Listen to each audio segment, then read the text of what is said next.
Good evening. Hello, good evening, sir.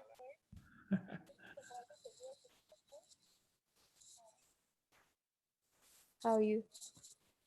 I'm doing fine. How are you doing? I'm good.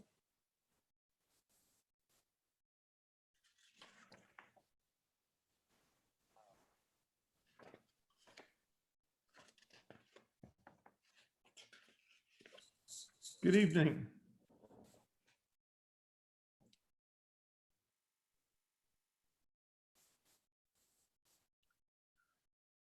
Jessica, did you get my email about advising? Hello? I sent it. When did you check your email last? Has it been a while? Are you talking to me? Yeah. Oh, it's been a while since I've checked it. Okay. Well, Well, I did saw that you emailed back, but I haven't opened it up. Got it. That's fine. But Usually my advising with students, I do through email. I mean, it works. okay, yeah. I didn't know. I opened it up and I was just like, I wasn't sure. So, Okay. but yeah. I have a dumb question. Okay. When I taught you as an undergrad, Mm-hmm. were you a blonde? Yes. After after I graduated, after I graduated, I dyed my hair. Oh, okay. Okay. I forgot it's been so long. I've been a brunette for so long, so it's been a while seeing who I have seen and haven't seen. Your picture in the MC file still shows you as a blonde. So, Oh, does it? yep. Okay. I guess I didn't know or hadn't noticed. So.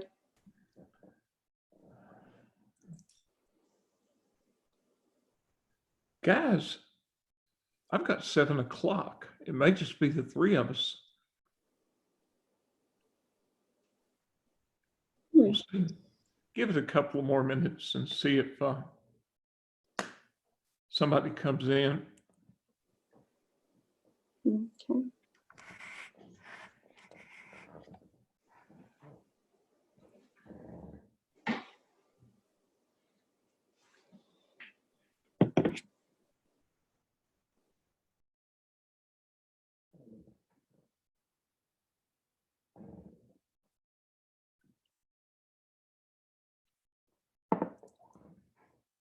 Well, before we adjourn tonight, ask me about your midterm exam this next weekend, about its composition. I may have already sent you all of that. I don't remember. Okay. Tonight is actually a fairly short chapter.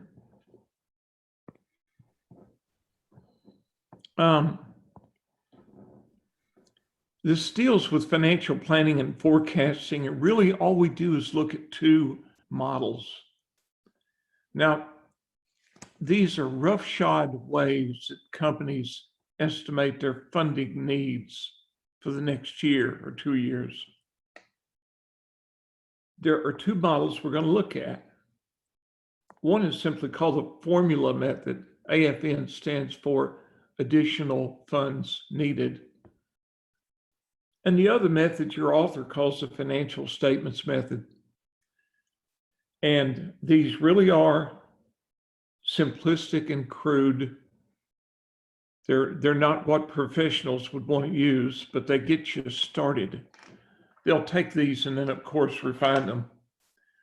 With the formula method, we basically make the assumption. It has an assumption and a weakness. the assumption, trying to write slow to see if this will work, is that the profit margin is constant.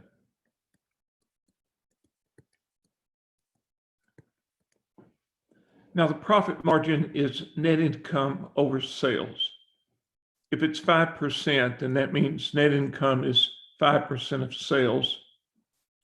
And that is an assumption that the formula method makes, but it also has a limitation.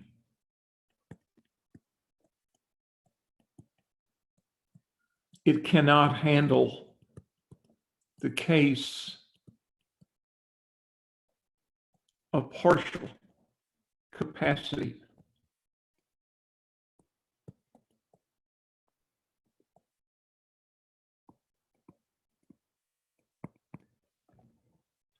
It only can handle the case where you have no excess capacity. And all that would mean is that if sales go up, not only would current assets need to go up, but fixed assets would need to go up by a like amount.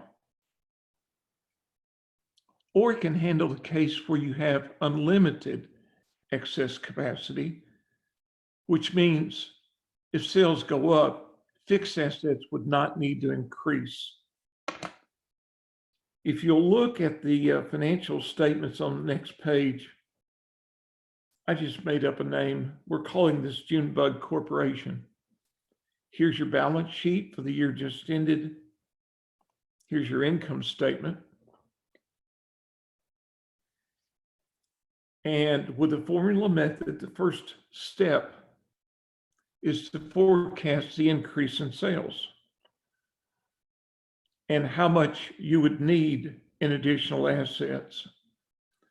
Now, we're assuming sales go up by 10%. Since sales for the year just ended are 8,000, then we think the increase, that delta means change, in sales would be another 800. If these are millions, fine, millions. It assumes that there is a constant relationship between what it calls spontaneous assets and sales. Now, right now, we're assuming that Zoom is at full capacity. So the spontaneous assets would be all the assets, current assets and fixed assets. Now, right now, assets to sales are around 62%. So if sales go up by another 800, assets would have to go up by 62% of that. The change in assets represents how much total funding we need. So think of that as the funding needed.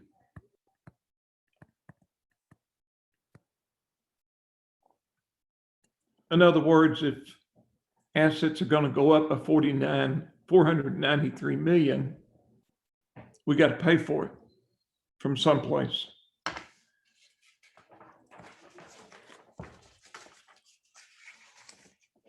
Now, in the second step, we assume that some of the funding will come from an increase in liabilities, spontaneous liabilities. These are the accounts, these are the liabilities that vary directly with sales, like accounts payable and accruals. If sales go up, these automatically go up. If sales go up, you buy more from your suppliers, so accounts payable goes up. If sales go up, you hire more people, so accrued wages goes up. And you make more money, so accrued taxes goes up. And again, we assume a constant relationship between these spontaneous liabilities, like accounts payable and accruals and sales. For the year just ended, the spontaneous liabilities were 8.5% of sales. So if sales go up by 800 million, these spontaneous liabilities will go up by 68 million, and that is a source of funding.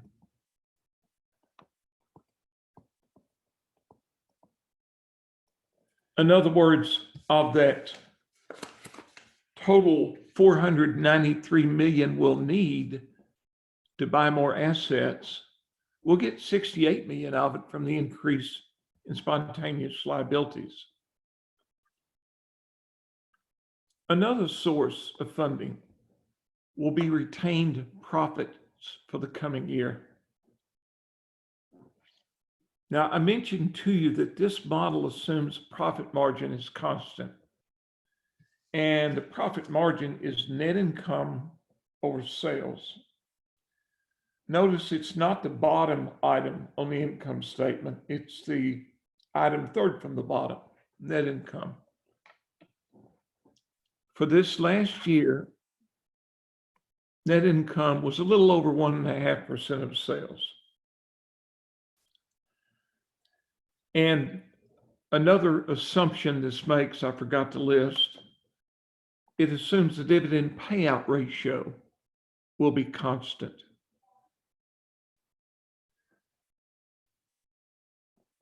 This last year, dividends were 31 million paid out of the 124 million in net income. So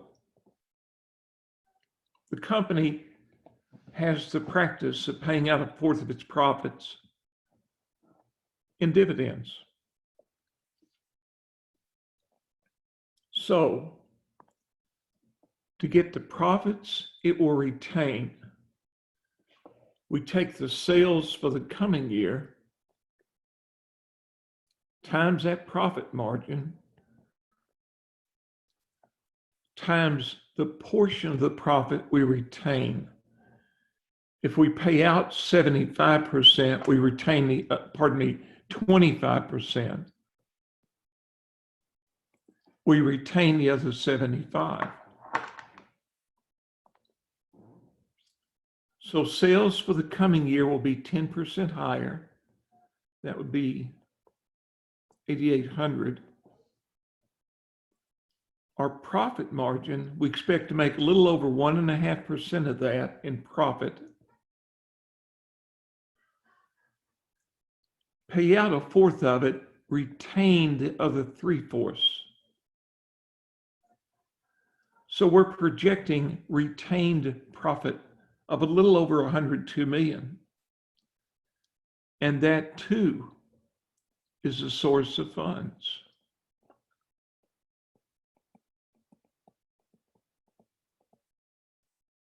So this next year, if sales go up by 493 million, pardon me, if assets need to be increased by 493 million, the increase in spontaneous liabilities will pay for 68 million of it. The profit we retain will pay for another 102 million.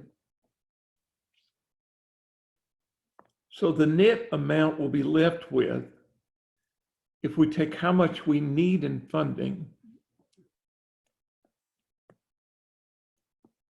to pay for the assets, and then subtract out these two sources,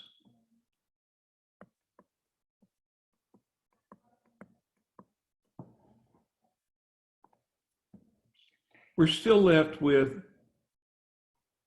around 323 million we need to raise. But the whole idea is to get an estimate of how much additional funding we'll need this next year. Any questions before I move on with this? What I plan to do is walk you through this Then I'm going to have you work a problem that we'll go through just to see if it sinks in. Now, in collapsed form, it looks like this. That's the big formula up there that the author gives you.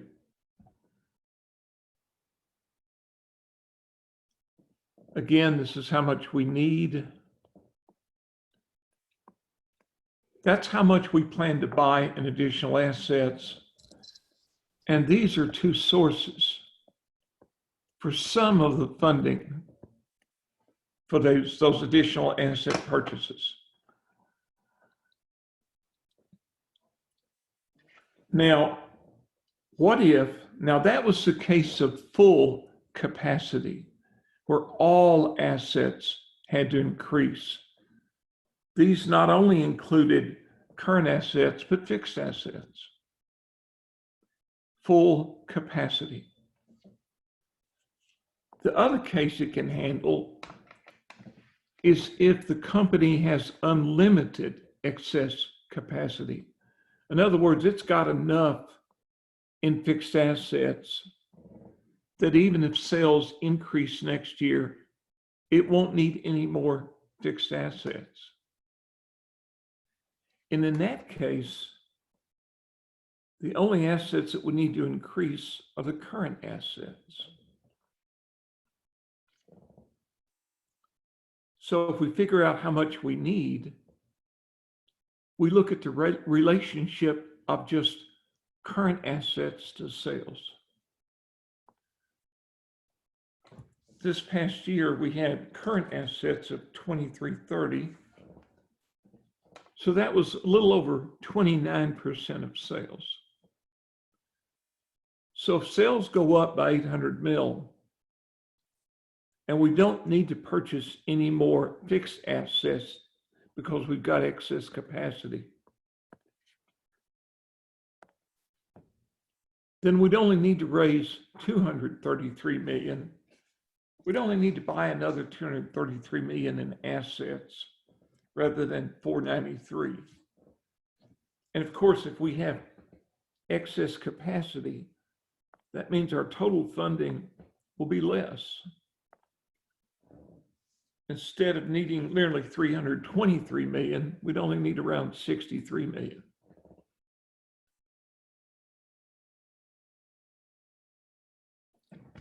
Just for grins.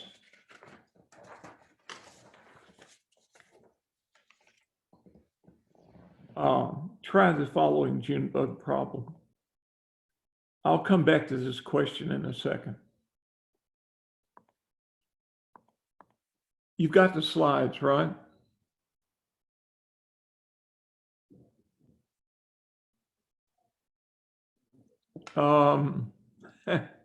You all have your mics muted, but didn't any of you know how to show that hand icon just to confirm? That's okay. That's good. Okay, look. What if we got the same problem, only instead of sales increasing 10%, they're going to increase by 20%. And let's assume we're at full capacity.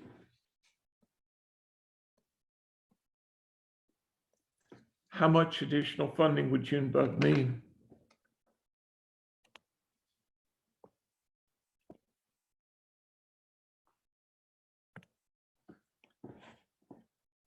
Well, we would start with the increase in sales.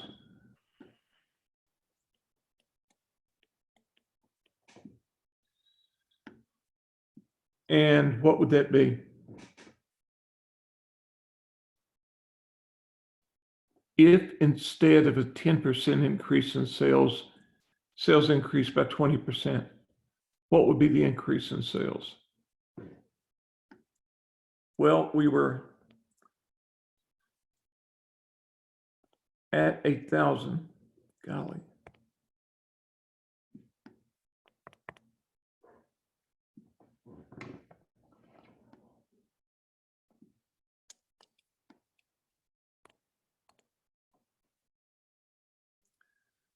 I don't know how to turn that off.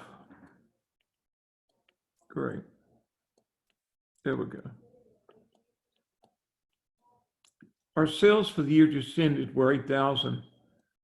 So if they're going to increase by 20%, then the increase in sales would be 1,600. Agreed?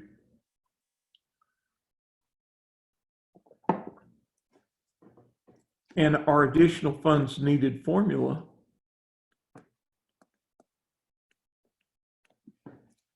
we take the relationship between spontaneous assets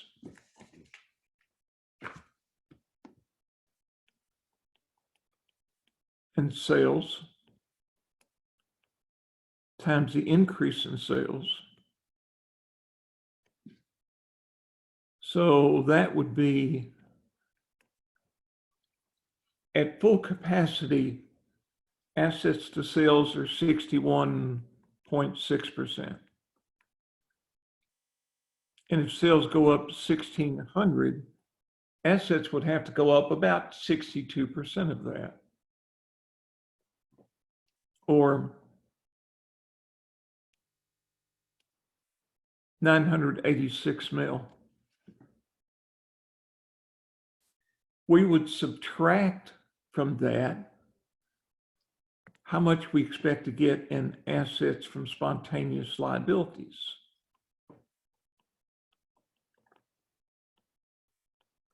That is, how much accruals and accounts payable would go up.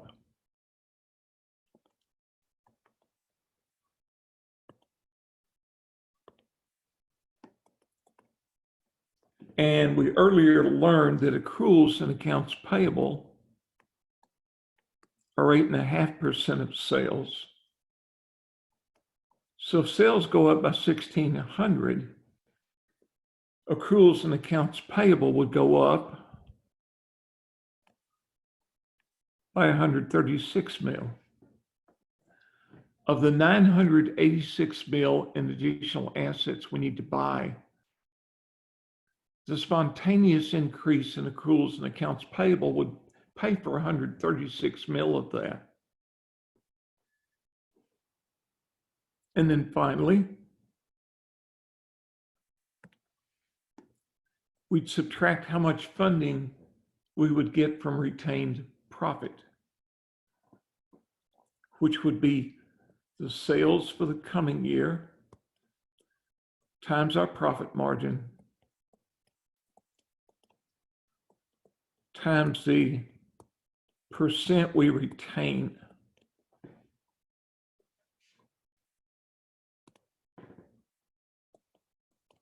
Sales for the coming year would be 20% bigger than last year. Excuse me. That would give us sales for the coming year. Our profit margin is a little over 1.5% of that. And we're going to retain 75%. We're going to pay out 25, retain 75. So our retained profit would provide 111.6 mil. So our total additional funds needed would be how much we're going to expand assets, 986 mil, minus how much of that funding would come from spontaneous liabilities, minus how much of that money would come from retained profit. And that would leave us with 738.4 million in additional funds needed. It gives us a ballpark estimate of how much money we're going to need to raise externally. Now, where would this come from? More debt? They'd either have to borrow more money and or sell more stock. Key point is, it would have to come externally.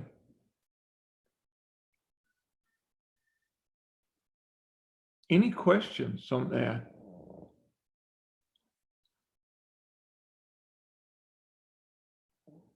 All right, now I didn't put this in the problem. This was the case where we're at 100% capacity.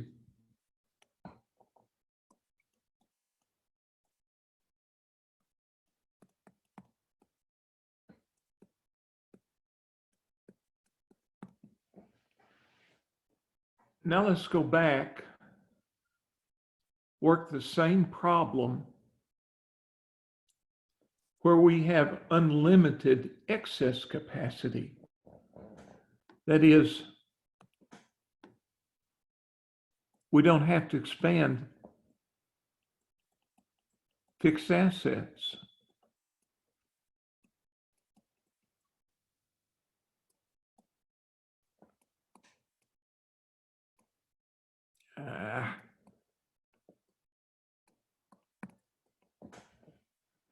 This thing is not supposed to respond to the touch of my skin, but it does for some reason.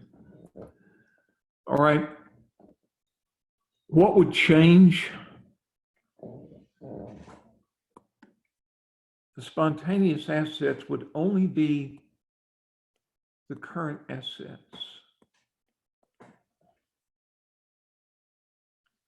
And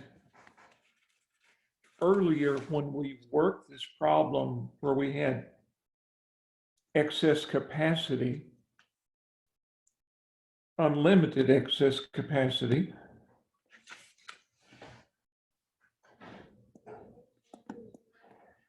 the spontaneous current assets to sales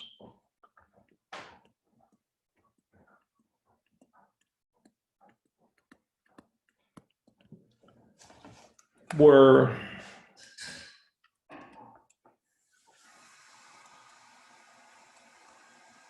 29.1%. So all we would do to revise this problem is assume that spontaneous assets are only 29% of sales. That would mean our total assets only need to expand by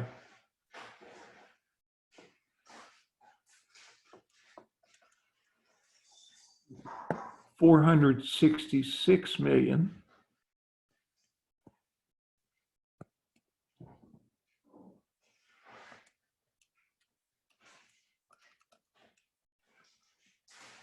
And that would leave us with only 218.4 million that we need to raise externally.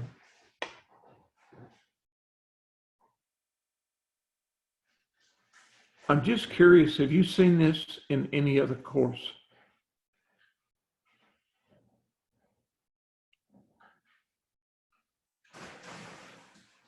Okay, well, good, then we're not wasting your time. It's new stuff.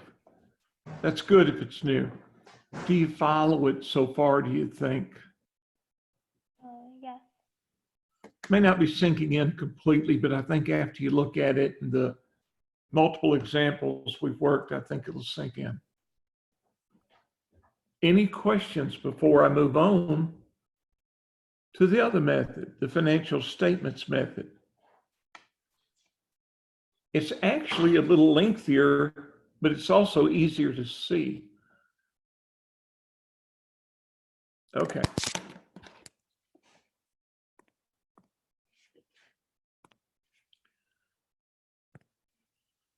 Oh, by the way, one other thing I meant to bring up.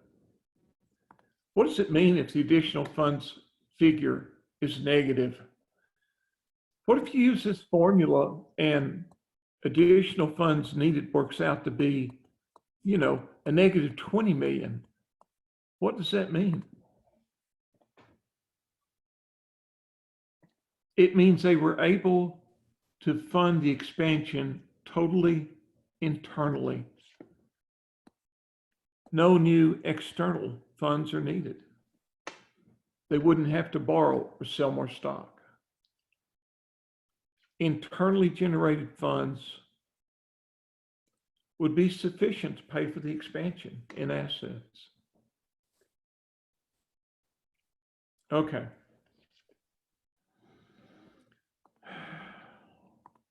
The other method, we did this. The other method is called the financial statements method. It is different in that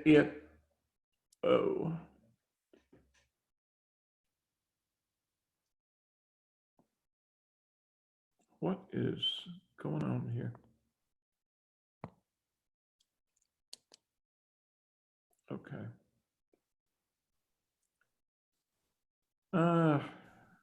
Hang on. It allows profit to be a residual. Instead of assuming a constant profit margin,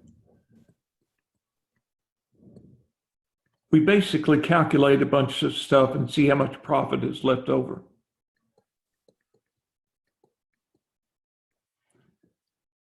And the other thing about the financial statements method, it can handle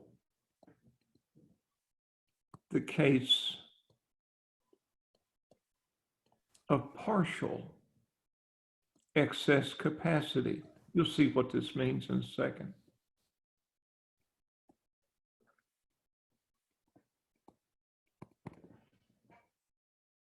Again, same financial statements for Junebug are on the next two slides. I don't know why I replicated them, but I guess I figured it'd be easier to not have to flip back and forth. With the financial statements method, first we have to consider what the current capacity of the company is. Let's say they're operating at 95% of full capacity. What we would like to know is how much in sales the existing fixed assets would support. So we can take our sales now, divide by our capacity. We've got sales right now of 8,000 mil, but we're only operating at 95% capacity. So our fixed assets right now could support sales of 8421.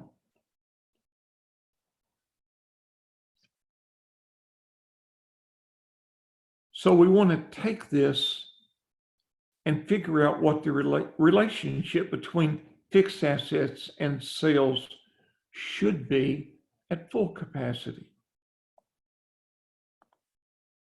So we take the fixed assets we have now, which is 2,600, and divide that by what full capacity sales would be. And we see that fixed assets at full capacity should be about 31% of sales.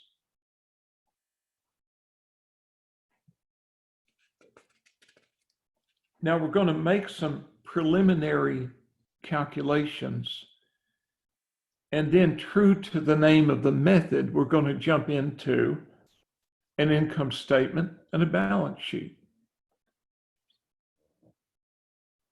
Again, if sales next year are predicted to be 10% higher,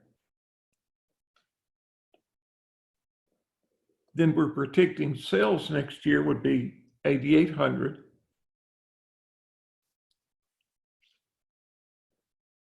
Since fixed assets should be around 31% of sales, that means we would need fixed assets next year of 2717, or an expansion of another 117 mil in fixed assets.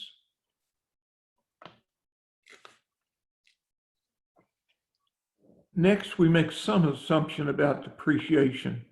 For simplicity, let's assume depreciation next year will be 15% of whatever the level of fixed assets is.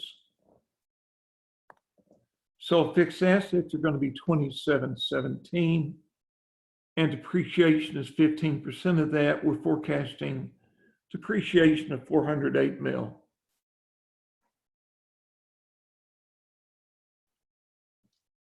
The first time that we run through the financial statements, we assume that long-term debt, common stock, notes payable, and interest expense are unchanged. With what we call our first iteration, we assume these aren't changed. And we're going to leave the dividend unchanged at the same dollar level. Most companies that pay dividends like to pay the same dollar dividend year after year for a period of time. So we start by building the income statement for next year. We expect sales to be 10% higher, so we expect them to be 8,800. We assume cost of goods sold has a constant relationship to sales. So if sales increase by 10%, so will cost of goods sold, as will other expenses. I'm getting these figures off of the income statement for the year just ended, and I'm simply bumping them up by 10%. Next, we assume depreciation will be that 15% of fixed assets, or 408. If we subtract these costs from sales, that gives us earnings before interest and taxes. Now, all I'm doing is running down the income statement. If I next deduct interest expense, which we first assume is unchanged, that leaves us with earnings before taxes of 227. With a tax rate of 20%, that would be taxes of 45 mil, leaving us net income of 182. If we pay out that 31 million again in in dividends,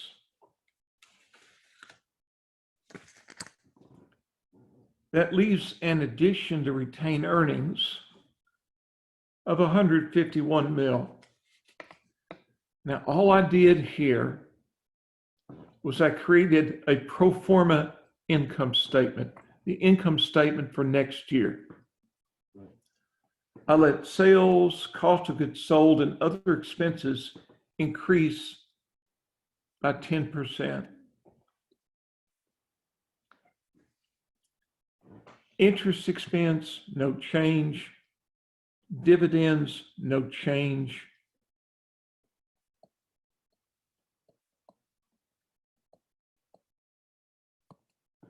And I came up with an addition to retained earnings of 151 mil. Next step, we go to the left-hand side of the balance sheet.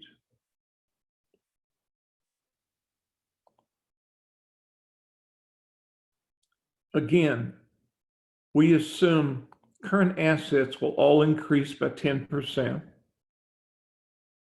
over this prior year. And we have forecasted the fixed assets. So this is our forecast for total assets for the coming year. That's how much in total funding we're going to need. Next step is to go to the right-hand side of the balance sheet. See, the right-hand side of the balance sheet gives you all the sources of funding. So we assume accounts payable will increase by 10% because it's a spontaneous source. We're going to assume notes payable don't change. That's one of the things we do. And accruals will increase by 10%. I meant to write that out as 1.10, but whatever. Total it up, that gives us the projected current liabilities. Long-term debt and common stock, we do not expect to change. But retained earnings should go up. This was last year's retained earnings. This is how much we're adding from the income statement. So if we total this up, we've got total claims, the right-hand side of the balance sheet, of 5149. Now they call it a balance sheet because total assets and total claims are supposed to balance. But with this method, we look at the difference to figure out what our funding needs will be. We're forecasting total assets, total funding needs of 5280, and we see funding sources of a little less than that. So the difference is how much additional funding we need to come up with. And of course, this method gives you a different additional funds needed than the formula method, because the formula method makes different assumptions. It assumes that the profit margin's constant. Here, we let that profit be whatever the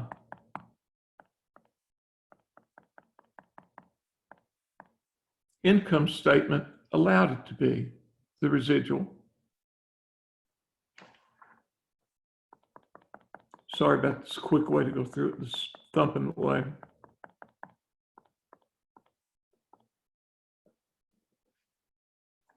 And of course, we considered the case of having partial excess capacity, where you were operating at 95% capacity rather than either full capacity or unlimited capacity.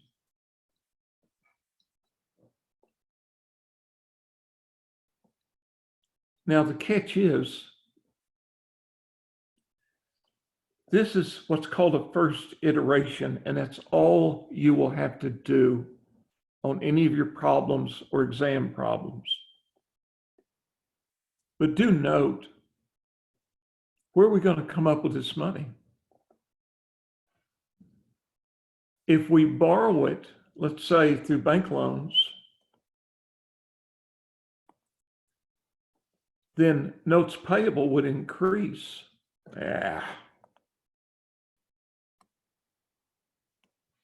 That would cause interest expense to change. That would make net income and the addition of retained earnings change, which would change retained earnings, which would give us yet another additional funds needed. When you actually use this, you send it through several iterations, several loops, until you get that additional funds needed down to approximately zero. And what shows up is how much you're going to need in notes payable or other sources of funding. If you want to, just forget about this slide and assume we stop with this first iteration. So with the financial statements method, we estimate that we're going to need around 131 million next year. Rough estimate.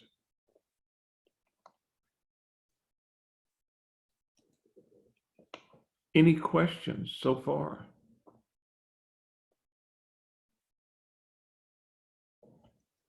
All right, let's try to see if you can follow this.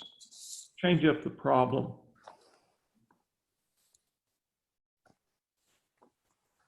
Let's assume we're operating at 80% capacity. Actually, there we go. Instead of 95% capacity, we're operating at 80% capacity. But instead of sales increasing by 10%, let's look at a whopping increase in sales. Let's say 50%.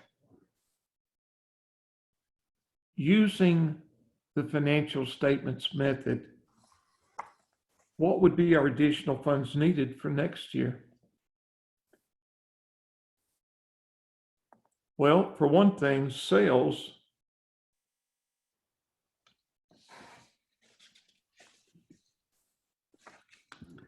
I'm going to try this. I don't know if this will allow me to write on here. Oh, yeah. Full capacity sales would be our current level of sales divided by our level of capacity. So our existing full fixed assets would support 10,000 next year. The fixed assets needed, well, we first look at the relationship between fixed assets now and sales at full capacity. Right now, our fixed assets are 2,600. If that'll support sales of 10,000,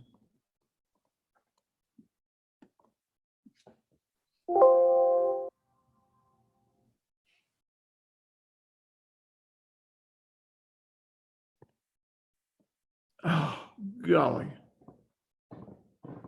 Sorry, guys. Coming right back at you.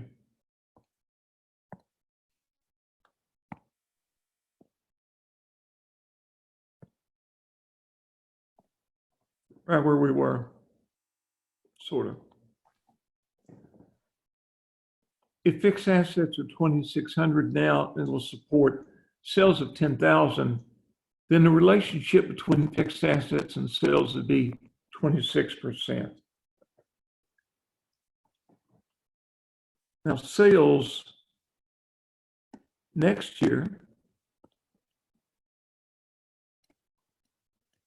if it's 8,000 now, and it's supposed to be 50% bigger, sales next year would be 12,000.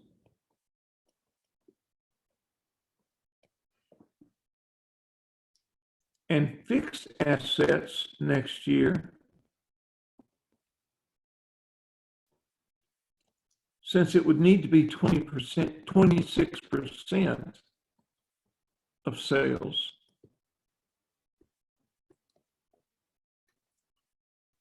fixed assets next year would need to be 3,120. That would be an expansion in fixed assets over the current level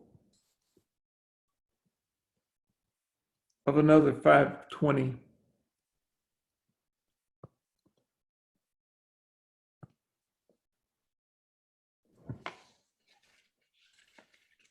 What we did just now, we did all of this really to come up with our fixed assets for next year.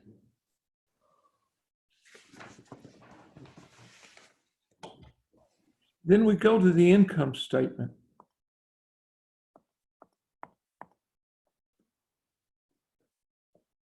Sales for next year would increase by 50%.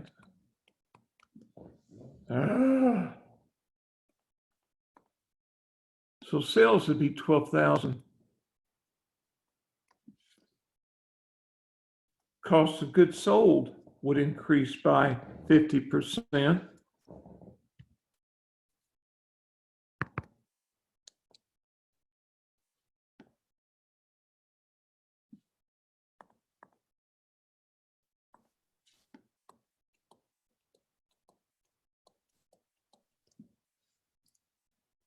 Guys, that's not me not knowing what I'm doing. That's the software's messing up.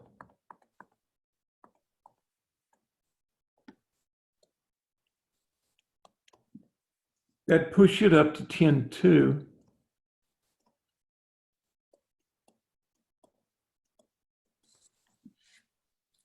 Other expenses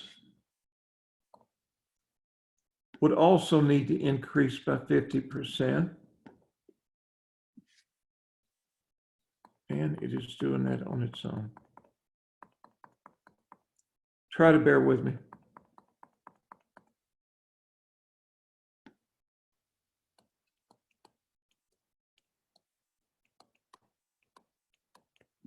To 600.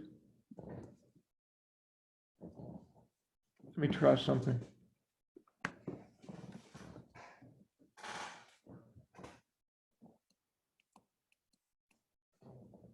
And depreciation, we expect to be 15% of fixed assets, which are forecast to be 3120. So our depreciation expense would be 468.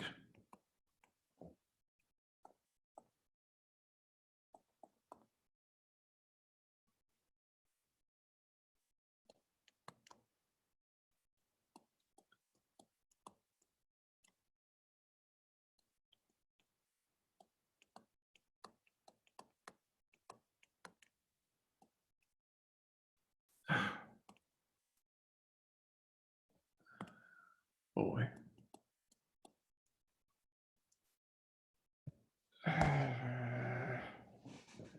Sorry, guys. This is,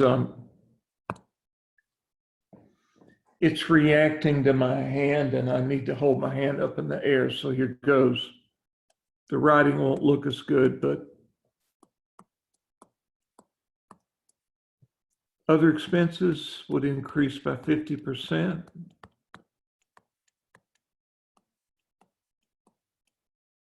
Depreciation would be 15% of fixed assets, which we forecast to be 3120. So depreciation would be 468. If we take, sorry about this extra line, we don't need that line. If we take sales minus these costs and expenses, we get EBIT of 732. Interest expense, again, no change. That gives us taxable earnings of 487. If we take 20% of that, taxes of 97, leaving us with net income of 390. Again, no change in common dividends.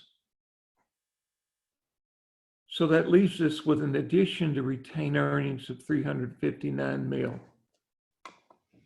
All I did was I assumed a 50% increase in sales and all these other items that vary directly with sales. We forecasted our fixed assets, and from that took 15% to get depreciation expense. And really, we just ran down the income statement to arrive at our addition to retained earnings. Then we go to the left-hand side of the balance sheet. That stuff is supposed to disappear.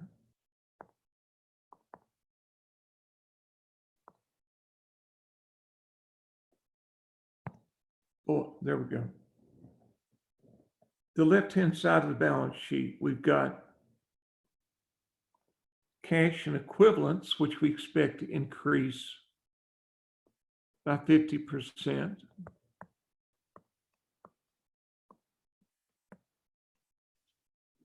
Receivables and inventories also increase by 50%.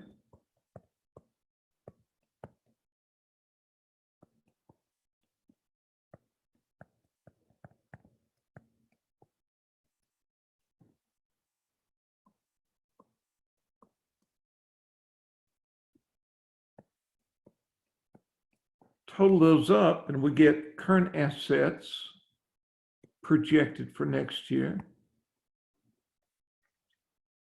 The fixed assets are what we revised them to be. That's 3120.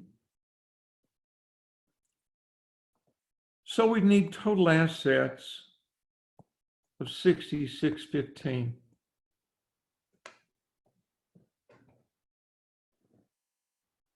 That's the left-hand side of the balance sheet. Then we go to the right-hand side. Again, accounts payable we think will increase by 50%.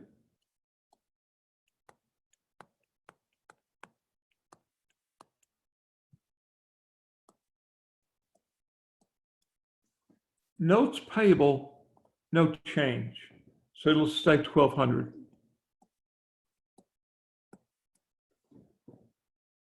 Accruals is a spontaneous liability. We think it'll increase by 50%.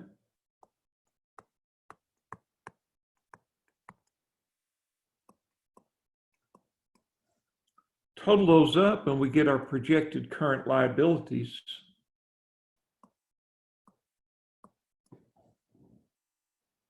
Common stock and long-term debt, no change. I know it's over here too, just ignore that. Stay with my column if you will.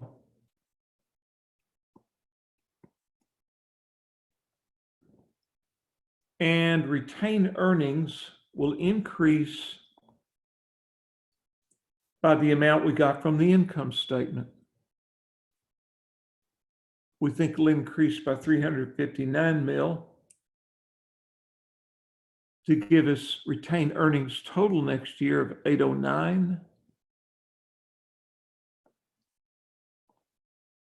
Total equity would be the sum of those, 1159. And then total claims, the total for the right-hand side of the balance sheet. If you take current assets, current liabilities, long-term debt, and common equity and add them up, we get total claims of 5629. That's how much funding we see in sight.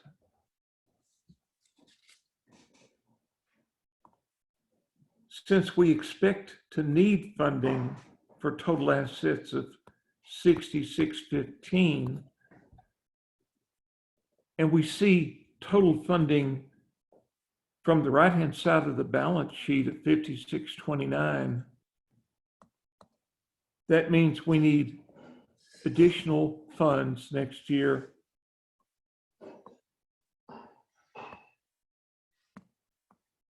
of 986 mil.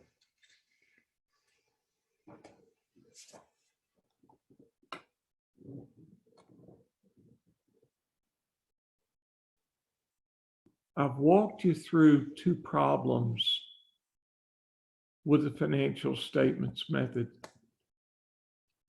And I walked you through two problems with a formula method where we had full capacity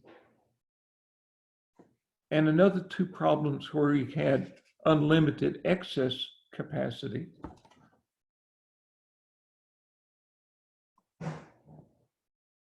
And Of course, the financial statements method gives you a different estimate for additional funds needed from that provided by the formula method because it makes different assumptions. It goes about it a different way. Wow. Do you have any questions on what I've covered tonight?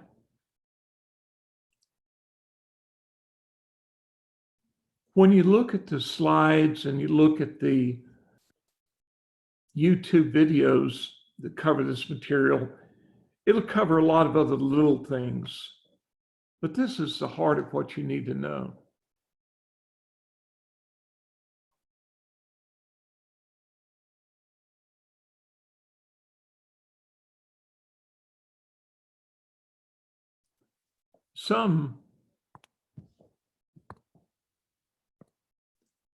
In some situations,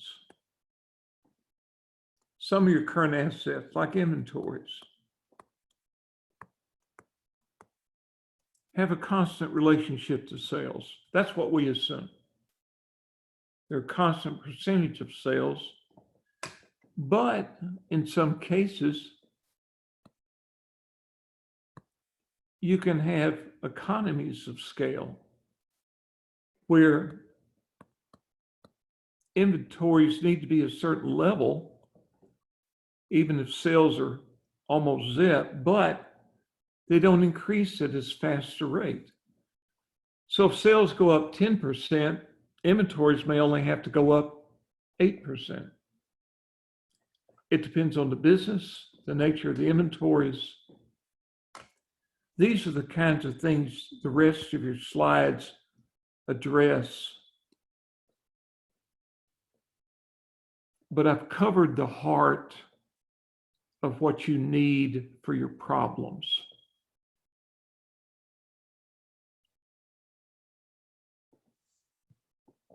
Any questions?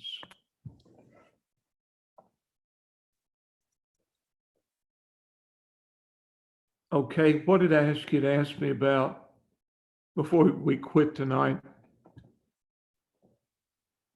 The exam, right? Yeah. The exam consists, and forgive me, I don't remember, it's either 9 or 10 problems. Yeah, let me go to a whiteboard just to write some of that down.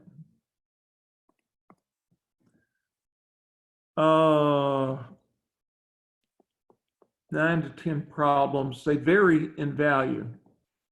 Some are worth 5 points, some 10, most are worth 10 points. I got a couple of longer ones that are worth 15. The last problem is an Excel problem.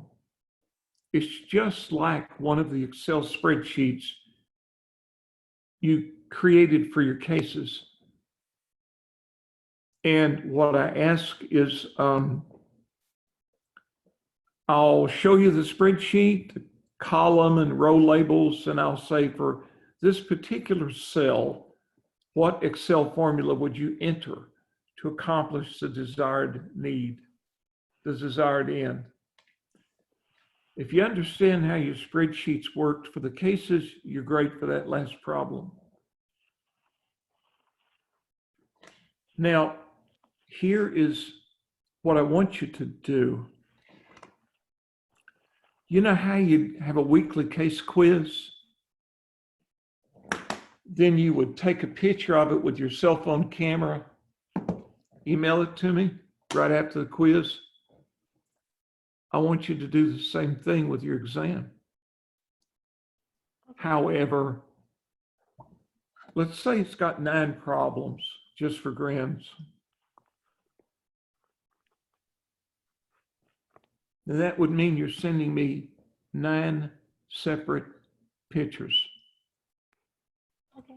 I want you to work each problem on one sheet of paper. You should have no problem making it fit. Right after the exam is over, take a picture of each problem and email it to me. Only I want you to use the following format for the emails. I want your name,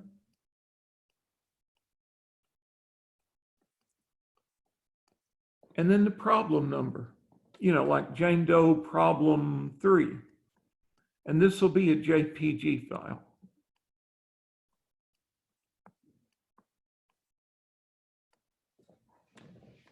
That's what your camera does by default, I believe.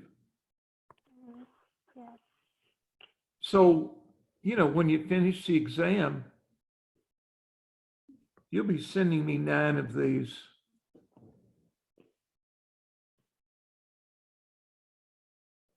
So it's just like your weekly case quizzes, only you're doing 9 of them at once. And unlike your weekly case quizzes, these aren't tied to cases. The only one that's tied to any case is that last Excel problem. But it too, you write it out. You know, maybe the formula you write out is equals J7 times B6 or something. I don't know. Take a picture of it.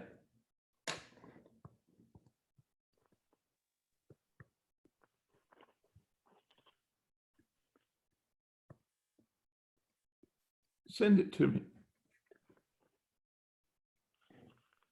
Now, it takes you longer, of course, to take 9 pictures than to take 1. So I'm going to allow you some time after you finish the exam, but not unlimited time. Most students can do this in 30 minutes or less. If you start stretching it out, you know, like a couple hours or something, you may get it disqualified.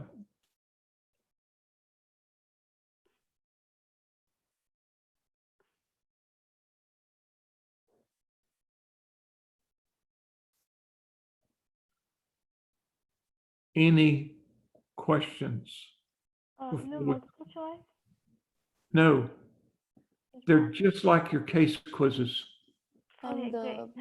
okay. It's a problem, then you work it out on a sheet of paper. And the 30 minutes will be to solve all the questions or the in-between time to send pictures to you? Oh, no. Wait till you finish the exam before you start taking pictures. Okay. And of course, you'll have to have this monitored by ProctorU. How many of you have taken an exam that was monitored by ProctorU? I figure all of you have, yeah. We've been doing this a while. Yeah. So if you pull out your camera and start taking pictures while they're watching, they'll send up a red flag. Wait till the exam is closed. And by the way, you've got a 2-day window for the exam. I think it starts 6 a.m. Saturday to midnight Sunday.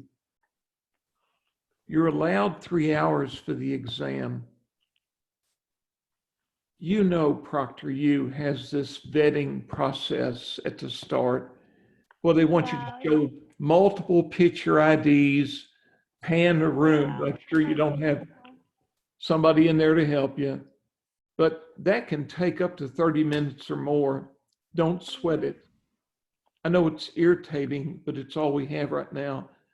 The 3-hour clock will not start running until they're through with their vetting and they've allowed you to start on the exam. But for that reason, I hope you don't sign up for a time before, let's say, 8 o'clock Sunday night. That would allow them a full hour to finish their vetting, and that would still leave you 3 hours to finish the exam. Okay. Jessica, I see your mouth moving, but I'm not hearing anything. I don't know if you're talking to me. Oh, sorry, I forgot to unmute my mic. Where do we sign up?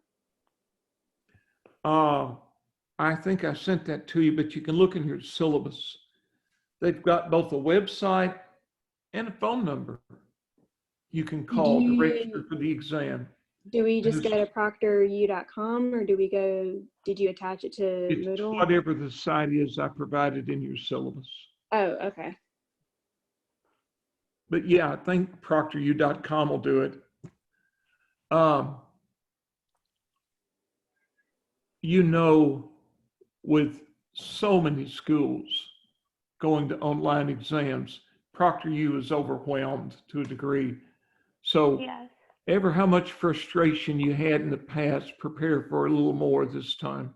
It'll take them longer to get to you, to then get you through the vetting process, but they will.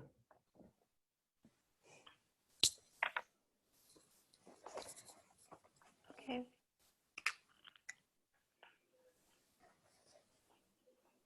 But I'm happy there is no multiple choice question. Oh, I'm happy too. You don't like multiple choice? No. You know what? I prefer solving questions than I doing find multiple it choice thing. hilarious. So weaker students like multiple choice. It's I okay. swear, my undergraduates, some of the weaker ones, the ones that don't do as well in the course, I'm not trying to berate them, but oh, you mentioned multiple choice, so they start thinking about odds. You know, they start flipping a coin. I've got a 1 out of 4 chance of getting the right answer. You don't want multiple choice. No. You- Do I? You especially don't want it from me. Yes, I've Yes, experienced for multiple sure. choice questions. Yes. How do you prepare for this exam? I'm like, I was doing the, like, the problem solving questions in the chapter. Whenever I do the quiz, before that, I solve all the questions that are given in the book. So I'm prepared for that. So that's why I was like, I don't want multiple choice question. Otherwise, my chances are real less. The first thing I would do is go through the slides, the problems in the slides. Okay. Yeah. Then I would look at the problems assigned out of the book, Okay. but I'd hit the slides first, First. the Okay. problems in the slides first. Definitely. I think you're going to find problems in the cases are a lot like the problems in the slides. So I think if you go through the problems in the slides, except for that last problem that's a spreadsheet, you can get in pretty good shape for the exam. Okay. Hope to do In- good this time. Good. Any other questions? I'm good.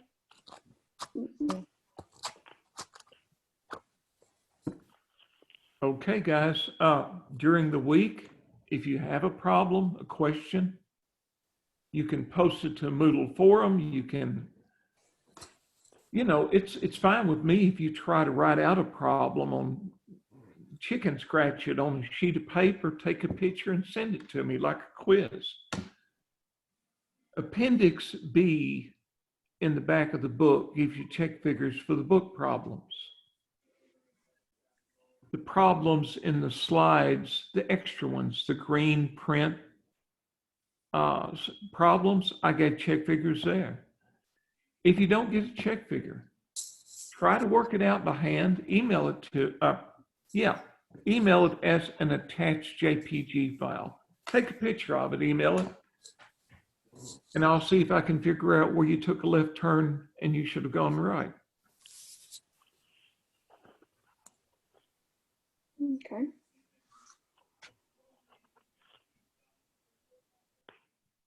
If nothing else, I'll be not really seeing you directly, but I get to look at you when you're taking the exam. I don't know if you know that or not. Profs can see you, pictures and stuff. But register for your exam. By the way, Zoom likes you to register 72 hours ahead of time. Okay. That would mean, what is today, Monday? If it's a Saturday exam, register tomorrow. If you're going to do it Sunday, register the next day. If you don't register within that, if you register before the 72 hours, MC covers the cost. if you register late, you get hit with the late fee. I don't know what it is, 10, 15 bucks, but. All right, I'm prolonging this. Anything else? All right, guys, For now. have a good week. Be safe. You too. You too. Bye-bye. Thank you. You too. Bye. Bye.